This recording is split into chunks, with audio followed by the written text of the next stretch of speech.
Good morning students. Class 10 का online ये first video है आज हमारा, और हम इसमें फर्स्ट चैप्टर ही पढ़ने वाले हैं। देखिए, आपके लिए चीज़ें नहीं हो सकती है, हमारे लिए भी नहीं है। हो सकता है आपको कुछ प्रॉब्लम हो समझने के लिए, लेकिन आप कोशिश करना, ज़रूर समझ में आएगी। परिस्थितियाँ ऐसी है, उसी के अकॉर्डिंग हम चल रहे हैं, उसी के अकॉर्डिंग आपको चलना है।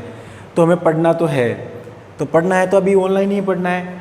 तो जब भी अगर आपको ऐसा लगे कि मन नहीं लग रहा है तो भी आपको पढ़ना है, तो कैसे भी करो आपको ये पढ़ना ही है। इसके अलावा हमारे पास कोई ऑप्शन नहीं है। और इसका एक फ़ायदा है, अगर आपको देखो एक बार में कोई चीज़ समझ में नहीं आई तो आप बार बार उसको रिपीट करके देख सकते हो। और अगर समझ में नहीं आ रहा है तो आप ज़रूर कांटेक्ट करें, या आपका जो ग्रुप है उसमें आप कोई भी जो ऑनलाइन वीडियो से संबंधित जो भी प्रॉब्लम आती है वो ज़रूर बताएं। ठीक है, देखो हम फर्स्ट चैप्टर स्टार्ट करने वाले हैं आज क्लास 10 का। ठीक है, वो है हमारा food and human health. Chapter ही किस पर डिपेंडेड है? फूड, ठीक है, और ह्यूमन हेल्थ पर डिपेंडेड है। ठीक है, बहुत सिंपल चैप्टर है, बहुत थ्योरेटिकल चैप्टर है, आसानी से समझ में आएगा। इधर देखना, देखो फर्स्ट बात तो न्यूट्रिशन क्या होता है। हमने नाम सुना होगा न्यूट्रिशन। तो व्हाट इज द न्यूट्रिशन? एक होता है न्यूट्रिएंट्स, एक होता है न्यूट्रिशन। तो न्यूट्रिएंट्स तो क्या होता है, जो हम ले रहे हैं। ठीक है, न्यूट्रिशन के लिए हम जो न्यूट्रिएंट ले रहे हैं, जैसे कार्बोहाइड्रेट है, प्रोटीन है, विटामिन है, ये सब क्या हो गया? न्यूट्रिएंट्स। जबकि न्यूट्रिशन की डेफिनेशन अलग है। देखो, nutrition is the process by which living thing receive the food for necessary for growth and health. ठीक है ना, जो ह्यूमंस है हम हमारी अच्छी हेल्थ के लिए, ठीक है, हमारी अच्छी ग्रोथ के लिए जो हम भोजन ले रहे हैं उस प्रोसेस को क्या बोलते हैं? न्यूट्रिशन बोलते हैं। तो अब आता है कि इसके बाद बैलेंस डाइट। ठीक है, नाम सुना होगा बैलेंस डाइट। ठीक है, अनबैलेंस डाइट। तो बैलेंस डाइट क्या है? सिंपल सी डेफिनेशन, बैलेंस, अगर कोई चीज़ बैलेंस है, ठीक है, तो बैलेंस डाइट क्या हो जाएगी? अगर उस डाइट में, डाइट का मतलब जो भोजन हम ग्रहण कर रहे हैं, जो हम भोजन ले रहे हैं, जो डाइट है, उसमें अगर सारे न्यूट्रिएंट्स हो, जैसे उसमें अगर हमें उसमें प्रोटीन भी हो, उसमें विटामिन भी हो, ठीक है, उस कार्बोहाइड्रेट भी हो, मिनरल्स भी हो, सारे न्यूट्रिएंट्स जो हमारी बॉडी की ग्रोथ और हेल्दी ग्रोथ के लिए, ठीक है, जो भी न्यूट्रिएंट्स चाहिए, अगर वो सारे न्यूट्रिएंट्स हमारे खाने में अगर हो तो उसको क्या, उस खाने को या उस डाइट को क्या बोलते हैं? बैलेंस डाइट बोला जाता है। उसको क्या बोला जाता है? Balance diet. बैलेंस है मतलब हम जो खाना ले रहे हैं, जो हम खाना खा रहे हैं, उसमें सारे न्यूट्रिएंट्स प्रेजेंट है जो हमारी ग्रोथ के लिए चाहिए। ठीक है, हमारी हेल्दी ग्रोथ के लिए चाहिए, हमारे मेंटल डेवलपमेंट के लिए जो भी न्यूट्रिएंट्स चाहिए वो सारे प्रेजेंट है। तो हम ऐसी डाइट को क्या बोलेंगे बेटा? बैलेंस डाइट बोलेंगे। देख लो, is the type of diet which contain all nutrients. तो मतलब क्या हो गया? ऐसी डाइट है, ऐसा भोजन हम ले रहे हैं जिसमें सारे न्यूट्रिएंट्स प्रेजेंट हो, तो उसको क्या बोलेंगे? Balance diet. अब सपोज करो अगर सारे ही न्यूट्रिएंट्स प्रेजेंट है तो वो तो हमारे लिए बेनिफिशियल ही है ना। तो क्या करेगा? हमारी बॉडी को फिट रखेगा, एक्टिव रखेगा और स्ट्रॉन्ग रखेगा। आप जो खाना खा रहे हो अगर उसमें सारे न्यूट्रिएंट्स प्रेजेंट है, ठीक है, प्रोटीन है, विटामिन है, कैल्शियम, सारे अगर मिनरल, सारे सब कुछ प्रेजेंट है, तो आपकी बॉडी कैसी रहेगी भैया? फिट, एक्टिव और स्ट्रॉन्ग रहेगी। ठीक है, आपकी बॉडी में क्या होगा? बहुत ज़्यादा पावर आ जाएगी रोगों से लड़ने की, डिजीज़ रेजिस्टेंस पावर ज़्यादा होगा, आसानी से आपको कोई डिजीज़ नहीं होगी। ठीक है, अगर देखो जिसका बैलेंस डाइट नहीं ले पाता है तो उसका शरीर वीक हो जाता है और वो जल्दी से बीमार होने लग जाता है। लेकिन अगर कोई बैलेंस डाइट ले रहा है, सारे न्यूट्रिएंट्स उसको मिल रहे हैं, ठीक है, तो क्या होता है? उसकी डिजीज़ रेजिस्टेंस पावर भी बहुत ज़्यादा बढ़ जाती है, आसानी से बीमार नहीं होगा वो। उसका शरीर इतना स्ट्रॉन्ग हो जाएगा कि उसकी बीमारी से लड़ने की क्षमता उसमें आ जाएगी, कैपेसिटी डेवलपमेंट हो जाएगी, अच्छा ब्रेन हेल्दी हो जाएगा, स्ट्रॉन्ग होगा। ठीक है, अब भाई अच्छा है ना, आप अच्छा खाना खाओगे तो सारा ही फ़ायदा है, आपके बॉडी के लिए फ़ायदा है, हमारी मेंटली ग्रोथ के लिए फ़ायदा है, मेंटली स्ट्रॉन्ग आएगी, हमारे मेमोरी के लिए फ़ायदा है, सबके लिए फ़ायदा है। तो अगर बैलेंस डाइट हम ले रहे हैं तो वो हमारे लिए सबके लिए फ़ायदा, पूरी ओवरऑल बॉडी ग्रोथ के लिए या मेंटली ग्रोथ के लिए ये फ़ायदेमंद होता है। तो बैलेंस डाइट क्या हो गया? समझ में आ गया होगा। बैलेंस डाइट ऐसी डाइट जिसमें सारे न्यूट्रिएंट्स प्रेजेंट हो। ठीक है, तो ऐसी डाइट को क्या बोलते हैं? Balance diet. आप श्योरली बैलेंस डाइट लेते हैं। ठीक है, अब आगे होता है अनबैलेंस डाइट। देखो, अनबैलेंस डाइट क्या होता है? अनबैलेंस डाइट का हम कह सकते हैं कि जो हम डाइट ले रहे हैं उसमें या तो न्यूट्रिशन की कमी है। ठीक है, सुनना, हम जो भी डाइट ले रहे हैं या तो उसमें न्यूट्रिशन की कमी है या बहुत ज़्यादा मात्रा में न्यूट्रिशन है। ज़्यादा मात्रा में भी न्यूट्रिशन अगर है तो वो भी अनबैलेंस डाइट क्या हो जाएगा? जिसमें अगर न्यूट्रिएंट्स की कमी है तो उसको क्या बोल देंगे? ठीक है, अनबैलेंस डाइट है। और उस कंडीशन को क्या बोलते हैं? Mail nutrition. क्या बोलते हैं? Mail nutrition. और वो क्या होगा, वो हमारी फिजिकली बॉडी की ग्रोथ और मेंटली, ठीक है, वो हमें वीक बना देगा। और इसके बाद देखो मेल न्यूट्रिशन है, क्योंकि अनबैलेंस डाइट से क्या हो रहा है, मेल न्यूट्रिशन। और मेल न्यूट्रिशन क्या होता है, हिंदी में क्या बोलते हैं इसको, कुपोषण, मतलब उसको वो पूर्ण रूप से पोषित नहीं है, ठीक है। तो मेल न्यूट्रिशन में क्या होगा, अगर कोई डाइट ले रहे हैं हम, उसमें न्यूट्रिशन की या तो कमी है या बहुत ज़्यादा मात्रा में है, और वो लंबे समय तक ऐसा हो रहा है प्रोसेस, एक दिन ले लिया, एक दिन में कोई फर्क पड़ने वाला नहीं है, एक दिन हमने विटामिन ज़्यादा ले लिया या प्रोटीन ज़्यादा ले लिया या कार्बोहाइड्रेट ज़्यादा ले लिया, क्या यार ये तो एक्सेस मात्रा में हो गया, हाँ मेल न्यूट्रिशन हो जाएगा, ऐसा नहीं है। अगर वही चीज़ लंबे समय तक चलती रहे, ठीक है, तब जाके वो क्या बनाती है, हमारे मेल न्यूट्रिशन की कंडीशन पैदा करती है। तो मेल न्यूट्रिशन क्या हो गया, देखो mail nutrition is a condition that is caused by shortage, देखो यहाँ से या तो कमी किसकी, न्यूट्रिएंट की, या फिर एक्सेस, वो ज़्यादा मात्रा। अगर एसेंशियल न्यूट्रिशन या तो कम हो या ज़्यादा मात्रा में हो, और वो भी कब तक, अब हमारे डाइट में लंबे समय तक, फॉर ए लॉन्ग टाइम। अगर लंबे समय तक हमारा जो डाइट हम खाना खा रहे हैं उसमें या तो न्यूट्रिशन की कमी है या न्यूट्रिशन बहुत ज़्यादा मात्रा में है, लंबे समय तक अगर ये चलता रहेगा, ऐसी डाइट चलती रहेगी, तो हम किसका शिकार हो जाएंगे, मेल न्यूट्रिशन का, ठीक है। अब देखो आगे विटामिन मेल न्यूट्रिशन। भैया अगर हमारी डाइट में विटामिन्स की कमी, विटामिन्स मेजर प्ले रोल करते हैं, एक रोल हमारी बॉडी की ग्रोथ के लिए, ठीक है, हेल्दी के लिए पूरा विटामिन्स एक मेजर रोल प्ले करता है। अब विटामिन्स की अगर कमी हमारे डाइट में है तो इसके सिम्टम्स हमें आसानी से दिखाई दे जाते हैं, ठीक है। तो कौन कौन से विटामिन्स हमारे, ऐसे विटामिन्स बहुत ज़्यादा है जो हमारे सिलेबस में दे रहे हैं, हम उसी की बात करेंगे, ठीक है। देखो विटामिन, इसको याद भी करना है हमें, ये सारी टेबल है उसको याद भी करना है, ये टेबल में बना देता हूँ एक,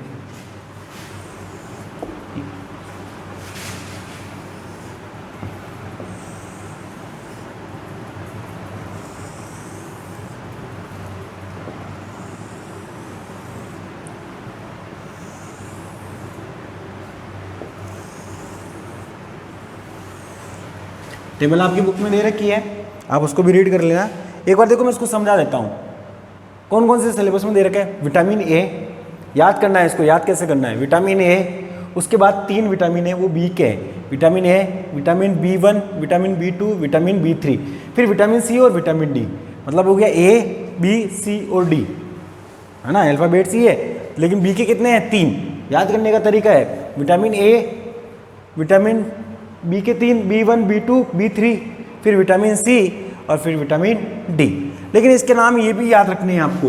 देखो विटामिन ए तो विटामिन ए नाम दे रखा है, B1 का क्या नाम दे रखा है, थाइएमीन, क्या दे रखा है, थाइएमीन, तो याद रखना है B1 को और क्या बोलते हैं, थाइएमीन। विटामिन B2 को क्या बोलते हैं, राइबोफ्लेविन, क्या बोलते हैं, राइबोफ्लेविन। विटामिन 3 को क्या बोलता है, नियासिन, क्या बोला जाता है विटामिन B3 को, नियासिन, ठीक। विटामिन सी को देखो, विटामिन सी क्या होता है, खट्टी चीज़ों में होता है, उसमें एसिड होता है खट्टी चीज़ों में, तो वो क्या कहलाएगा, वैसे ही एस्कोर्बिक एसिड। देखो हमें आसानी से याद हो जाएगा, विटामिन सी, इसका मतलब हम कह रहे हैं कि खट्टी चीज़ों में होता है ये, ठीक है। तो खट्टी चीज़ है कोई अगर है तो उसमें लगभग एसिड ही है, ठीक है। तो विटामिन सी को क्या बोल देंगे, एस्कोर्बिक एसिड। विटामिन डी वो हमारी हड्डियों के लिए ज़रूरी होता है, विटामिन डी, ठीक है। और हड्डियों के लिए विटामिन डी चाहिए, तो विटामिन हड्डियों के लिए क्या चाहिए, कैल्शियम चाहिए, फॉस्फोरस चाहिए, तो इसका नाम भी कैसा हो गया उसी के नाम पर। देखो कैल्शियम चाहिए तो कैल्सीफेरोल, याद करने का तरीका, विटामिन डी को क्या कहेंगे, कैल्सीफेरोल, विटामिन सी को एस्कोर्बिक एसिड। तो विटामिन सी और डी में मेरे को नहीं लग रहा आपको कोई प्रॉब्लम होगी याद करने की। विटामिन सी एसिड है, खट्टी चीज़ है, तो ascorbic acid. Vitamin D calcium, calcium चाहिए होता है हमारे हड्डियों के लिए, तो कैल्सीफेरोल। अब नाम विटामिन ए का तो ये दे रखा है, नाम 3 ये याद करने में प्रॉब्लम आती है। विटामिन B1 को क्या बोलते हैं, थाइएमीन, पढ़ो इसको बार बार, थाइएमीन। B2 को राइबोफ्लेविन, B3 को नियासिन, ठीक है। तो आपको ये नाम भी याद होने चाहिए। ये तो हो गया, आपको पता चल गया कि कौन कौन से विटामिन है। एक तो विटामिन ए दे रखा है और विटामिन बी के 3 दे रखे हैं, विटामिन B1, B2 और B3। फिर क्या दे रखा है, विटामिन सी दे रखा है और विटामिन डी दे रखा है। अब इसके देखो विटामिन ए की डिजीज़, विटामिन उसकी कमी से होने वाली डिजीज़ और उसके सिम्टम्स क्या क्या हैं, ठीक है। तो विटामिन ए की कमी से कौन सा डिजीज़ होती है, शुरू से पढ़ते आ रहे हैं हम, ठीक है, 5th 6th क्लास से हम ये पढ़ते आ रहे हैं। विटामिन ए से कौन सा होता है, नाइट ब्लाइंडनेस। पहले आपको ये देखो, विटामिन ए की कमी से कौन सा होता है, नाइट ब्लाइंडनेस।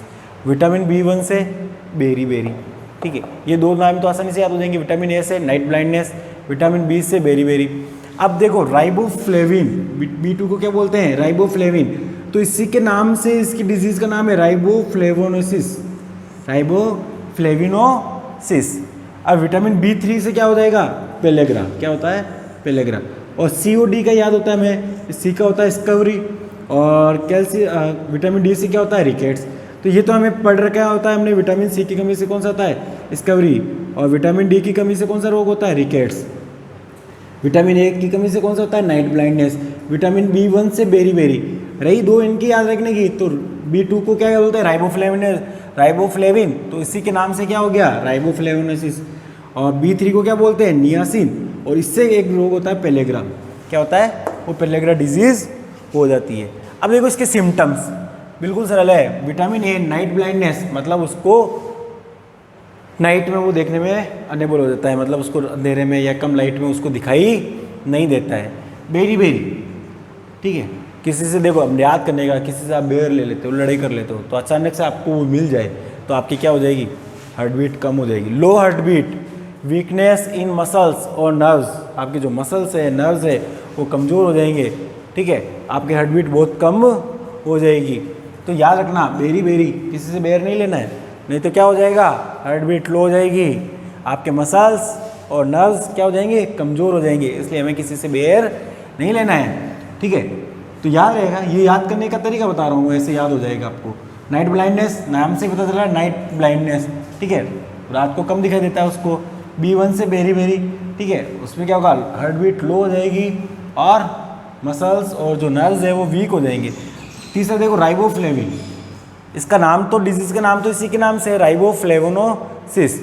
अब देखो यहाँ से देखो, अब याद क्या, आ से स्टार्ट होना, तो यहीं से देखना, रप्चरिंग, क्या होगा, कुछ रप्चर हो जाएगा। राइबोफ्लेविनोसिस आज के सिम्टम्स में क्या आएगा, आ रही आएगा, तो रप्चर हो जाएगा, कुछ रप्चर होगा, क्या होगा, अब उसके जो माउथ की लाइनिंग होती है वो रप्चर हो जाएगी, और उसके स्किन और लिप्स, क्या स्किन ऑफ लिप्स वो रप्चर हो जाएंगे, मतलब होठों की जो स्किन है वो भी रप्चर हो जाएगी, और मेमोरी उसकी कमज़ोर हो जाएगी। तो याद हो जाएगा आराम से, राइबोफ्लेविनोसिस, राइबोफ्लेविन से होता है राइबोफ्लेविनोसिस, और इसके सिम्टम्स भी यहाँ से स्टार्ट हो रहे हैं, रप्चरिंग हो रही है, ठीक है। तो रप्चरिंग कहाँ हो रही है, मुंह के चारों तरफ रप्चरिंग हो रही है, इसका मतलब मुंह के चारों तरफ क्या है, लिप्स है, तो लिप्स पर क्या हो रहा है, रप्चर हो रहे हैं, रप्चर मतलब फट रहे हैं उसके, और उसकी मेमोरी भी कमज़ोर हो जाएगी। नियासिन में याद रखना एक पेलेग्रा, कौन सी बीमारी हो जाती है, पेलेग्रा, उसकी जो स्किन ड्राई स्कल्स लग जाते हैं, मतलब उस पर उसकी जो पेलेग्रा का मतलब है कि उसकी जो जीभ होगी, ठीक है, टंग होगी, वो रप्चर हो जाएगी, या उस पर स्पॉट बन जाएंगे, क्या बन जाएंगे, स्पॉट्स उसकी स्किन पर, ठीक है, स्कल्स यानी स्पॉट्स बन जाएंगे उस पर, ठीक है। एस्कॉर्बिक एसिड स्कवरी होता है, विटामिन सी की किस्म का, अगर ये विटामिन सी आप बराबर नहीं लोगे तो कौन सी बीमारी हो जाएगी, स्कवरी। और इसके में आपको पता है मेन जो सिम्टम्स है उसका ये क्या है, ब्लीडिंग फ्रॉम गम, मसूड़े से क्या आएगा, खून निकलने लग जाएगा, ब्लड आने लग जाएगा, तो ब्लीडिंग फ्रॉम गम किसके कमी से होता है, विटामिन सी की, इसलिए आप खट्टी चीज़ें खाया करो, आंवला खाया करो, सबसे बेस्ट है। Appearance of spots on the skin, skin पर स्पॉट्स चकते बनने लग जाएंगे, तो अगर ऐसा हो रहा है, मसूड़ों में से खून आ रहा है, उसकी बॉडी में स्पॉट्स बन रहे हैं, ठीक है, तो आप देख लेना कौन सी कमी है, विटामिन सी की। और कैल्सीफेरॉल आपको पता है ये तो हड्डियों के लिए है, अगर ये कैल्सीफेरॉल विटामिन डी की कमी होगी तो रिकेट्स हो जाएगा, और ये हड्डियों के लिए है तो इसमें क्या होगा, बोन्स जो होगी वो वीक हो जाएगी, और जो घुटनों में बेंड आ जाएगा, क्या जाएगा, हड्डियाँ कमज़ोर हो जाएगी और घुटने बेंड कर जाएंगे। एक बार ऑफिस को क्विक रिवाइज कर लेता हूँ मैं। फर्स्ट चैप्टर है food and human health, nutrition किसे कहते हैं, ठीक है, जो हमारी ग्रोथ और हेल्थ के लिए जो भी रिक्वायरमेंट होता है, फूड नेसेसरी फूड वो जो हम लेते हैं उसको क्या बोलते हैं, न्यूट्रिशन। बैलेंस डाइट क्या होती है, बैलेंस डाइट मतलब ऐसी डाइट जिसमें हमारी ग्रोथ के लिए, हमारी मेंटली ग्रोथ और फिजिकली ग्रोथ के लिए सारे जो न्यूट्रिएंट्स अगर अवेलेबल है तो वो बैलेंस डाइट कहलाती है, और बैलेंस डाइट हमारी बॉडी को फिट करती है, ठीक है, और हमारे ब्रेन को भी हेल्दी बनाती है। फिर दूसरा है अनबैलेंस डाइट, अगर जो न्यूट्रिएंट्स हमारी बॉडी ग्रोथ के लिए चाहिए अगर वो न्यूट्रिएंट्स नहीं है तो उसको क्या बोलते हैं, अनबैलेंस डाइट। और ये इस अनबैलेंस डाइट से कौन सी कंडीशन पैदा हो जाएगी, कौन सी कंडीशन होगी, मेल न्यूट्रिशन। मेल न्यूट्रिशन का मतलब क्या होता है, कुपोषण, ठीक है, वो व्यक्ति कुपोषण का शिकार हो जाएगा अनबैलेंस डाइट की वजह से। मेल न्यूट्रिशन क्या होता है, इसका मतलब मेल न्यूट्रिशन में ये भी होता है कि अगर या तो न्यूट्रिएंट कम है या बहुत ज़्यादा मात्रा में है और वो लंबे समय तक अगर हमारे डाइट में बने रहे हैं तो उसको क्या बोलते हैं हम, मेल न्यूट्रिशन। आगे हमने पढ़ा था विटामिन की कमी से कौन कौन सी डिजीज़ हो जाती है और उसके सिम्टम्स क्या है। इंपॉर्टेंट है, एग्जाम में किसी का भी एक का पूछा जा सकता है। अब देख लो, पहले तो हमारे टेबल में कौन कौन से विटामिन दे रखे हैं, याद रखना है A B C D, ठीक है। ए में एक ही है, बी में 3 है, B1 B2 B3 और विटामिन सी और डी। विटामिन ए का कोई नाम नहीं दे रखा, विटामिन B1 का क्या नाम है, थाइएमिन। विटामिन B2 को क्या नाम है, राइबोफ्लेविन। और विटामिन B3 का क्या नाम है, नियासिन। विटामिन सी का एस्कॉर्बिक एसिड। विटामिन डी का कैल्सीफेरॉल। अब देखो, विटामिन ए की कमी से कौन सी डिजीज हो जाती है, नाइट ब्लाइंडनेस। B1 से बेरीबेरी, B2 से इसी के नाम से राइबोफ्लेविनोसिस, नियासिन से पेलेग्रा, एस्कॉर्बिक विटामिन सी की से स्कवरी, ठीक है, और कैल्सीफेरॉल से रिकेट्स। ये डिजीज़ के नाम आसानी से याद हो जाएंगे। फिर इसके सिम्टम्स याद करने हैं। नाइट ब्लाइंडनेस मतलब नाइट में उसको नहीं दिखाई देता है। बेरी में क्या होता है, बेर लोगे तो क्या होगा, हार्ट बीट लो हो जाएगी, वीक मसल्स और नर्व्स कमज़ोर हो जाएंगे। राइबोफ्लेविनोसिस और ये क्या होगा, रप्चरिंग कर देगा, लिप्स को रप्चर कर देगा। नियासिन पेलेग्रा, टंग पर क्या बना देगा, स्पॉट्स बन जाएंगे। एस्कॉर्बिक एसिड में क्या होगा, ब्लीडिंग फ्रॉम गम, मसूड़ों से खून बाहर आने लग जाएगा। और कैल्सीफेरॉल से क्या हो जाएगा, हड्डियाँ कमज़ोर हो जाएगी। तो ये चैप्टर आपको अभी तक यहाँ तक पढ़ना है और ये आपको नोट्स भी PDF भेज दी जाएगी आपके ग्रुप में। तो आपको इसको नोटबुक में भी लिखना है और उसको याद करना है। इस टेबल को आपको 1-2 बार लिखोगे, एक बार 2 पढ़ोगे और फिर इसको बिना देखे लिखोगे, ठीक है, तो ये आसानी से आपको समझ में आ जाएगी। और भी कोई प्रॉब्लम हो तो मुझे व्हाट्सएप पर ज़रूर मैसेज करें, हमारा जो ग्रुप बन रखा है स्कूल वाला, उस पर ज़रूर मैसेज करें। Thank you very much.